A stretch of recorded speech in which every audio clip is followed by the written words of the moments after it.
میں دبے پاؤں چپکے سے ایک سنسان گلی میں داخل ہوا تھا۔ میرے ارادے کچھ نیک نہ تھے، کیونکہ میں ایسے گھر کی تلاش میں تھا جہاں مجھے چوری کرنے کا موقع مل سکے۔ غربت بھی نہ جانے انسان سے کیا کیا کام کرواتی ہے، اور آج اسی غربت کے ہاتھوں میں مجبور ہو کر چوری کرنے کے ارادے سے اس گلی میں داخل ہو رہا تھا۔ اس سے پہلے کہ میں اپنے ارادے کو عملی جامہ پہناتا، برقعے میں ملبوس ایک لڑکی مجھ سے ٹکرائی تھی۔ اس سے پہلے کہ میں اسے دیکھ پاتا، اس نے ایک زوردار چیز میرے سر پر ماری اور میں وہیں گر کر بے ہوش ہو گیا۔ میرا تعلق ایک انتہائی غریب گھرانے سے تھا۔ میں رات دن نوکری کے لیے جوتیاں چٹکھاتا رہا، لیکن شاید میرے نصیب میں کوئی نوکری ہی نہ تھی۔ گھر میں 2 جوان بہنیں اور بیوہ ماں تھی۔ ابا نے ساری زندگی ٹکا نہ کمایا تھا، جس کی وجہ سے ہمارا ذاتی گھر بھی نہ تھا۔ ابا تو اپنی زندگی گزار کر اس دنیا سے چلے گئے، لیکن اس زندگی کی مصیبتوں کو جھیلنے کے لیے ہم سب ایک کرائے کے گھر میں رہ رہے تھے۔ امی اور بہنیں تھوڑی بہت گھر میں سلائی کر لیا کرتی تھیں۔ میں پہلے تو سوچتا کہ جو ہی میری تعلیم مکمل ہوگی، میں فوراً ہی کسی اچھی جگہ نوکری کر کے گھر کا خرچہ چلا لوں گا، لیکن میری بدقسمتی تھی کہ میں نے گریجویشن تک تعلیم حاصل کی تھی، لیکن پھر بھی مجھے کوئی نوکری نہ مل سکی تھی۔ جو سلائی کے پیسے آتے تو ان سے بمشکل گھر میں تھوڑا بہت راشن میں لے آتا تھا۔ ماں بہنوں کے سامنے بھی مجھے شرمندگی محسوس ہوتی کہ بجائے اس کے کہ میں ان کا سہارا بنتا، الٹا وہ مجھے سلائیاں کر کر کے کھلا رہی تھیں۔ اب گھر کے حالات ایسے ہو چکے تھے کہ فاقوں کی نوبت چل رہی تھی۔ میں بہنوں کا اترا ہوا منہ دیکھتا تو میرا کلیجہ پھٹنے کو ہو جاتا۔ امی بیچاری مجھے تسلیاں دیتی رہتی کہ پریشان نہ ہو، کوئی نہ کوئی نوکری مل ہی جائے گی، لیکن مجھے کسی پل چین نہیں آ رہا تھا۔ دل تو چاہتا تھا کہ اس دنیا کو ہی آگ لگا دوں۔ بھلا میرے جیسا بدقسمت انسان شاید اس دنیا میں اور کوئی نہ تھا۔ بہنوں کی شادی یہاں کرنا تو دور کی بات ہے، میں تو انہیں پیٹ بھر کر کھانا تک نہ کھلا سکتا تھا۔ اور پھر ایک دن ایسا ہوا جب مالک مکان ہماری دہلیز پر پہنچ گیا۔ چونکہ 2 مہینے کا کرایہ جمع ہو چکا تھا تو وہ گھر کے دروازے پر آ کر شور شرابہ کر رہا تھا۔ امی اور بہنوں نے مجھے کہا کہ گھر میں جو راشن کے لیے پیسے رکھے ہوئے ہیں، فی الحال اس کا منہ بند کرنے کے لیے وہی اٹھا کر دے دو۔ میں نے ناچار وہ پیسے جو تھوڑے بہت امی نے سلائیاں کر کے جمع کیے تھے، وہی مالک مکان کو دے دیے۔ اب گھر میں اتنے پیسے بھی نہ تھے کہ گھر میں ہانڈی روٹی پک سکتی۔ میں اپنی ماں بہنوں سے نظریں چرائے پھر رہا تھا۔ یوں ہی دیکھتے دیکھتے شام ہو گئی، لیکن حیرت کی بات یہ تھی کہ اس سنگ دل زمانے میں کوئی پڑوسی تک ہمارا حال پوچھنے نہ آیا تھا۔ امی اور بہنوں کا منہ اترتا جا رہا تھا۔ آخر کوئی کتنی دیر تک بھوک برداشت کر سکتا ہے، اور ہم جیسے سفید پوش لوگ تو شاید زمانے کے آگے ہاتھ بھی نہیں پھیلا سکتے۔ مجھے انہیں دیکھ دیکھ کر بہت رونا آ رہا تھا۔ پھر آخر میں نے اپنا دل مضبوط کیا اور وہ کام کرنے کا سوچا جو شاید میں اپنی زندگی میں کبھی نہیں سوچ سکتا تھا۔ میں نے سوچ لیا تھا کہ کسی ایسے گھر میں لمبا ہاتھ ماروں گا جہاں پر پیسے کی ریل پیل ہو۔ اگر قسمت مجھے حالات بدلنے کا موقع نہ دے رہی تھی تو یہ موقع مجھے خود تلاش کرنا تھا۔ میں شدید ذہنی اذیت کا شکار ہو رہا تھا۔ اب سوائے چوری کے میرے پاس کوئی راستہ نہ بچا تھا کہ میں گھروں میں گھس کے چوری کر کے اپنا اور اپنی ماں بہنوں کا پیٹ پال سکوں۔ آج یہی ارادہ لے کر میں اس گلی میں داخل ہوا تھا، اور یوں وہ لڑکی جو نقاب میں ملبوس تھی، نہ جانے شاید اس نے پہلے ہی مجھے دیکھ لیا تھا کہ میں اس گلی میں چوری کرنے کے ارادے سے کھڑا ہوں۔ تبھی اس نے میرے سر میں بھاری چیز دے ماری۔ جب میری آنکھ کھلی تو میں نے خود کو ایک کمرے میں پایا۔ باہر سے ایک کھنکتی ہوئی آواز سنائی دے رہی تھی جو شاید کسی نوجوان لڑکی کی تھی۔ کمرہ دیکھ کر مجھے یہ تو پتہ چل گیا تھا کہ میں اپنے گھر میں نہیں بلکہ کسی اور کے گھر میں موجود ہوں۔ اب میں اٹھنے ہی والا تھا، لیکن کمزوری اور نکاہت سے مجھے اتنا شدید چکر آیا کہ میں دوبارہ چارپائی پر گر گیا۔ اس لڑکی نے شاید مجھے اٹھتے ہوئے دیکھ لیا تھا، تبھی وہ کمرے میں داخل ہوئی۔ پھر اس نے مجھے دیکھ کر کہا کہ معاف کیجیے گا، میں نے آپ کو چور سمجھ کر آپ کے سر پر اپنا پرس دے مارا تھا، لیکن شکل سے تو آپ چور نہیں لگ رہے۔ میں اس لڑکی سے کہنے لگا کہ میرے حالات نے مجھے اس نہج پر پہنچا دیا تھا کہ میں چوری کے ارادے سے ہی اس گلی میں داخل ہوا تھا، لیکن شاید میری قسمت میں حرام کھانا نہ لکھا تھا، اسی لیے برے ارادے میں کامیاب نہ ہو سکا۔ پھر میں وہاں سے اٹھ کھڑا ہوا اور باہر جانے کے لیے دروازہ کھولنے لگا۔ تبھی مجھے پیچھے سے اسی لڑکی کی آواز سنائی دی جو مجھے کہہ رہی تھی کہ شکل سے آپ ایک مجبور انسان نظر آتے ہیں، اسی لیے میں آپ کی مدد کرنا چاہتی ہوں، بدلے میں مجھے بھی آپ کی مدد کی ضرورت ہے۔ بس یوں سمجھ لیجئے کہ ہم دونوں ہی پریشان ہیں۔ آپ مالی پریشانی میں مبتلا ہیں، جبکہ میں ذہنی پریشانی میں پچھلے کئی مہینوں سے گرفتار ہوں۔ آپ 1 منٹ رکیں، میں ابھی آتی ہوں۔ پھر وہ لڑکی اندر چلی گئی اور چند منٹ بعد ہی وہ واپس آ گئی۔ پھر اس نے میری طرف ہاتھ بڑھایا جس میں ایک نوٹوں کی گڈی دبی ہوئی تھی۔ وہ مجھے کہنے لگی کہ یہ پیسے آپ کے لیے ہیں، یہ رقم تھوڑی ہے، لیکن اگر آپ نے میرا کام کر دیا تو میں آپ کو اس سے بھی زیادہ پیسے دوں گی۔ میں الجھ کر اس کو دیکھنے لگا، حالانکہ پیسوں کو دیکھ کر میرا دل چاہ رہا تھا کہ میں فوراً سے ہی ان پیسوں کو تھام لوں۔ پھر وہ لڑکی کہنے لگی کہ آپ یہ پیسے پکڑیں، ابھی جا کر آپ اپنی مالی پریشانی دور کریں۔ ہاں، لیکن وعدے کے مطابق آپ کو کل مجھ سے لازمی ملنے آنا ہوگا۔ اب وہ جو بھی کام مجھے بتانے والی تھی، لیکن یہ سچ تھا کہ مجھے اس وقت پیسوں کی شدید ضرورت تھی اور اس نے مجھے اچھی خاصی رقم دی تھی۔ اب وہ مجھے جس کام کا بھی کہتی مجھے ہر حال میں کرنا تھا۔ جیسے ہی میں وہ ڈھیروں پیسے گھر لے کر گیا تو بہنوں کے چہرے پر بے تحاشا خوشی دیکھ کر مجھے اپنا فیصلہ صحیح لگا۔ امی نے 2-3 دفعہ مجھ سے پوچھا کہ یہ اتنے ڈھیر سارے پیسے تم کہاں سے لے کر آئے ہو؟ کہیں تم نے چوری تو نہیں کی؟ میں نے امی کو یقین دلایا کہ نہیں، ایسی کوئی بات نہیں ہے۔ کالج کا ایک دوست مل گیا تھا، اس نے اپنے باپ سے یہ رقم ادھار دلوائی ہے۔ امی میری بات سن کر مطمئن ہو گئی تھیں۔ دوسرے دن وعدے کے مطابق میں اس لڑکی کی دہلیز پر کھڑا تھا۔ جیسے ہی میں نے دروازہ بجایا تو اس لڑکی نے دروازہ کھول دیا۔ میں تھوڑا جھجک کر اندر داخل ہو گیا۔ پھر وہ لڑکی مجھ سے کہنے لگی کہ میرے والد صاحب اور میں اس گھر میں رہتے ہیں، ابھی وہ مسجد میں نماز ادا کرنے کے لیے گئے ہوئے ہیں۔ پھر وہ مجھے کہنے لگی کہ میرا نام انابیہ ہے اور مجھے اس وقت کسی کی شدید مدد اور سہارے کی ضرورت ہے۔ میں کالج میں پڑھتی تھی جب میری دوستی انوشا نام کی ایک لڑکی سے ہو گئی۔ وہ بہت ماڈرن اور آزاد خیال لڑکی تھی۔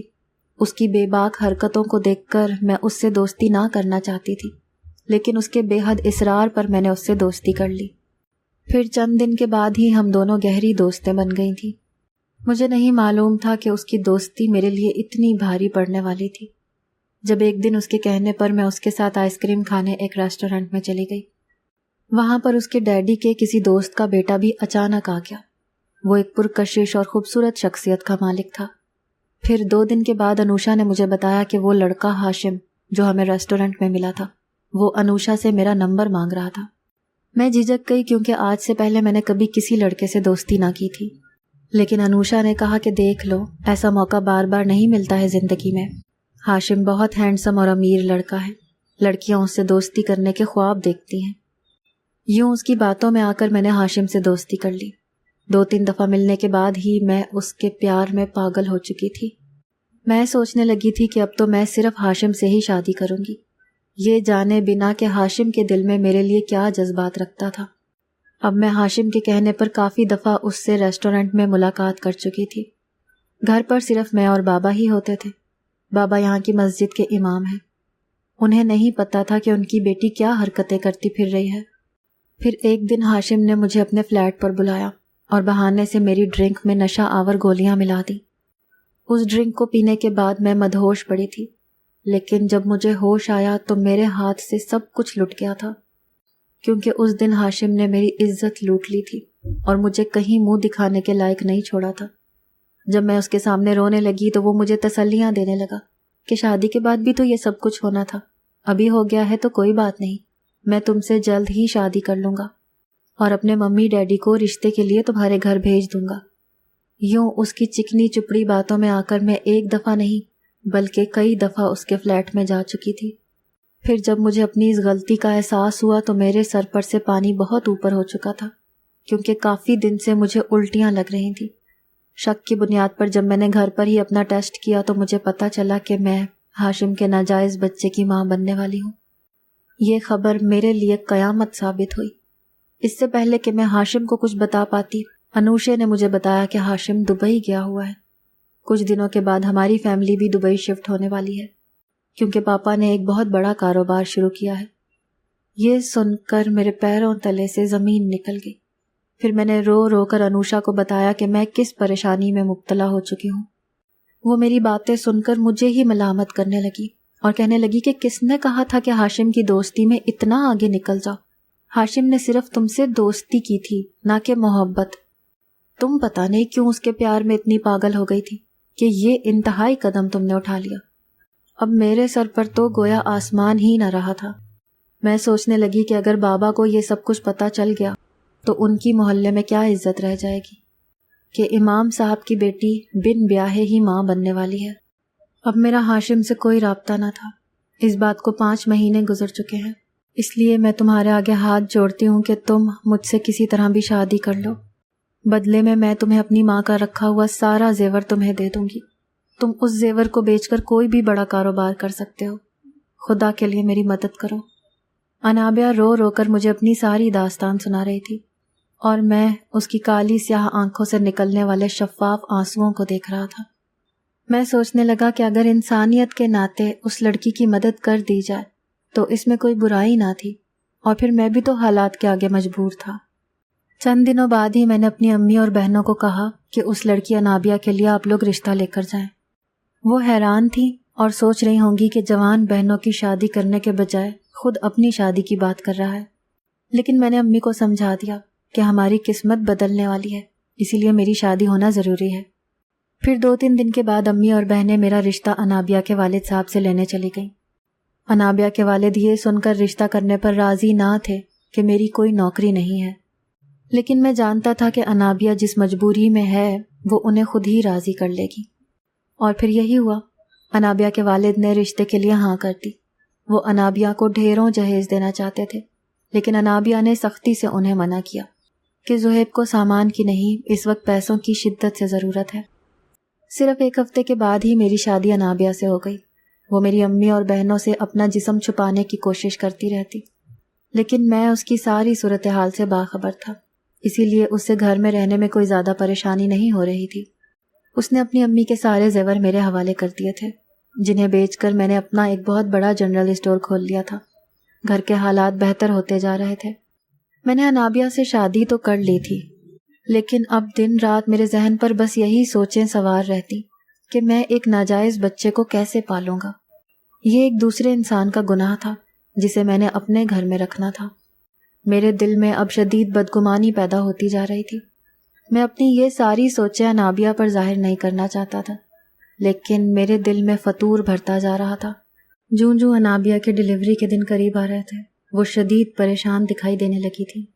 اب وہ اپنے والد صاحب کے گھر چلی گئی تھی، چونکہ ان کے والد صاحب ویسے بھی زیادہ تر گھر میں نہ رہتے تھے، اس لیے اسے وہاں رہنے میں زیادہ پریشانی نہیں ہو رہی تھی، اور پھر میں بھی اس کا بھرپور طریقے سے ساتھ دے رہا تھا۔ پھر جیسے ہی ڈیلیوری کا دن قریب آیا تو اس نے مجھے فون کر کے پہلے ہی بتا دیا تھا۔ پھر میں رات کے اندھیرے میں اسے اپنے ساتھ لے گیا، جہاں پر کلینک میں اس نے ایک مردہ بچے کو جنم دیا۔ میں جو یہ بات سوچ کر پریشان تھا کہ میں اس ناجائز بچے کو کیسے پالوں گا، اس مردہ بچے کو دیکھ کر نہ جانے کیوں میرا دل بہت افسردہ ہو گیا تھا۔ پھر جب میں انابیہ کے پاس گیا تو خالی خالی نظروں سے وہ بس چھت کو گھورے جا رہی تھی۔ اب میری سمجھ میں نہیں آ رہا تھا کہ میں اسے کیسے تسلی یا دلاسا دوں، جبکہ میں تو پہلے ہی اس بچے سے نفرت کرنے لگا تھا۔ پھر میں انابیہ کو سمجھانے لگا کہ اپنی حالت ٹھیک کرو، ورنہ کسی کو بھی تمہارے اوپر شک ہو جائے گا کہ ایسا کیا ہوا ہے تمہارے ساتھ جو یوں بیمار لگنے لگی ہو۔ پھر چند دن اپنے والد کے گھر رہنے کے بعد اب وہ میرے ساتھ واپس گھر جا رہی تھی۔ میرے سمجھانے پر کافی حد تک اس نے خود کو سنبھال لیا تھا، یوں کسی کو بھی ہم دونوں پر شک نہ ہوا کہ ہم دونوں میاں بیوی کے درمیان کیا چل رہا تھا۔ پھر چند دن کے بعد ہی میں نے اس کو بتایا کہ میں اپنی دونوں بہنوں کی شادی کرنا چاہتا ہوں۔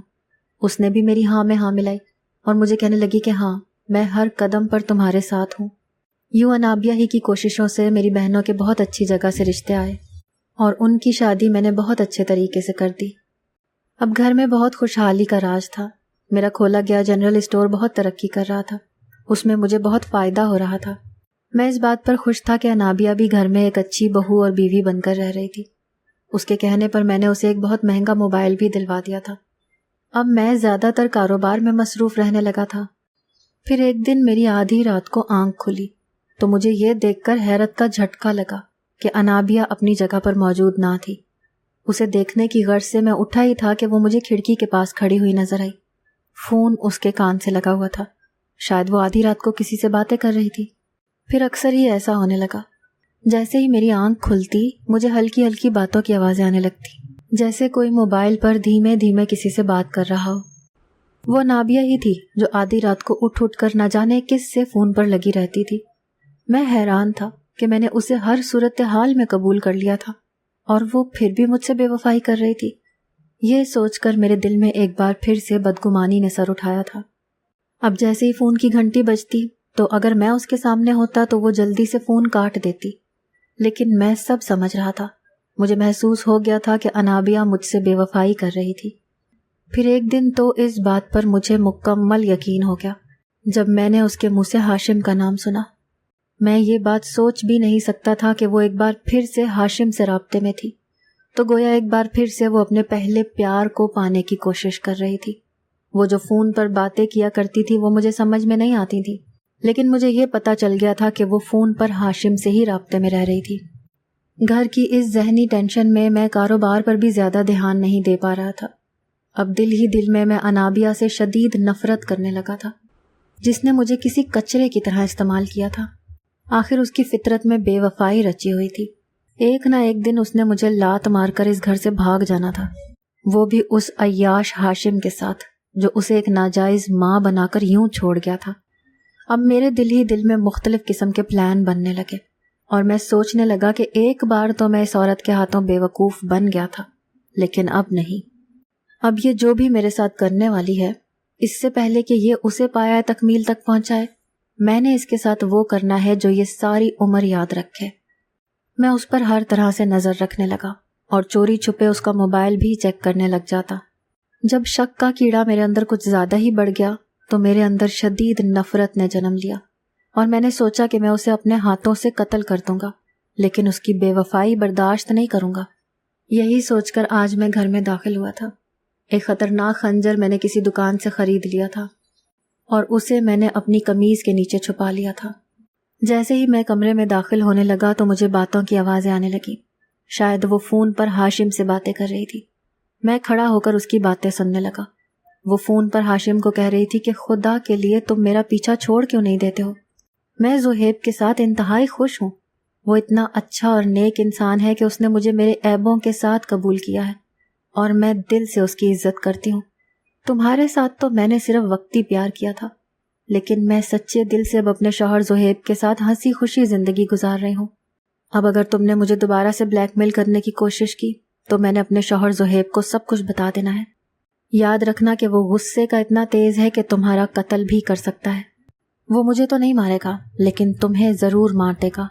ویسے بھی وہ مجھ سے بے حد محبت کرتا ہے۔ میں اس کے لائق نہ تھی، پھر بھی اس نے مجھے اتنا خوش رکھا ہوا ہے کہ مجھے اپنے نصیب پر ناز ہوتا ہے۔ انابیہ یہ سب باتیں اس ہاشم سے کر رہی تھی اور میں اپنی گندی سوچوں پر شرمندہ تھا۔ میں سوچنے لگا کہ اگر میں اپنے ارادے پر عمل کر لیتا تو شاید قیامت کے دن کبھی خدا کو منہ نہ دکھا سکتا۔ وہ ہاشم سے فون پر میری محبت کا دل سے اقرار کر رہی تھی۔ شکر ہے وقت پر میری آنکھیں کھل گئی اور میں کوئی بڑا جرم کرنے سے بچ گیا۔ میری آنکھوں سے ندامت کے آنسو بہنے لگے اور وہ خنجر میں نے نکال کر کچن میں چھپا دیا۔ جیسے ہی میں بھیگی آنکھیں لے کر کمرے میں داخل ہوا تو انابیہ مجھے دیکھ کر حیران تھی۔ پھر مجھے کہنے لگی کہ زہیب کیا ہو گیا آپ کو؟ طبیعت تو ٹھیک ہے نا؟ میں نے اسے کہہ دیا کہ نہیں، میرے سر میں درد ہے، اسی لیے میں جلدی گھر پر آ گیا تھا۔ اب وہ بیڈ پر بیٹھ کر میرا سر دبا رہی تھی اور ساتھ ہی ساتھ مجھ سے باتیں کرنے لگی کہ کچھ دنوں سے مجھے الٹیاں لگ رہی ہیں، ایسے لگتا ہے کہ اللہ مجھے خوشخبری دکھانے والا ہے، شاید ہمارے آنگن میں ایک ننھا پھول کھلنے والا ہے۔ یہ بات سن کر تو میں خوشی سے پاگل ہو گیا۔ میری زندگی میں ایک ساتھ دو خوشیاں ملی تھیں۔ پھر میں انابیہ کو اپنی باہوں میں لے کر خوشی سے جھومنے لگا۔ وہ مجھے دیکھ دیکھ کر شرما رہی تھی اور میں اپنے نصیب پر ناز کرنے لگا۔ کہتے ہیں نا کہ بعض دفعہ آنکھوں دیکھا اور کانوں سنا سچ نہیں ہوتا۔ شک کی بنیاد پر نہ جانے کتنے گھر اجڑ جاتے ہوں گے، لیکن اللہ نے میرا گھر بر وقت اجڑنے سے بچا لیا تھا۔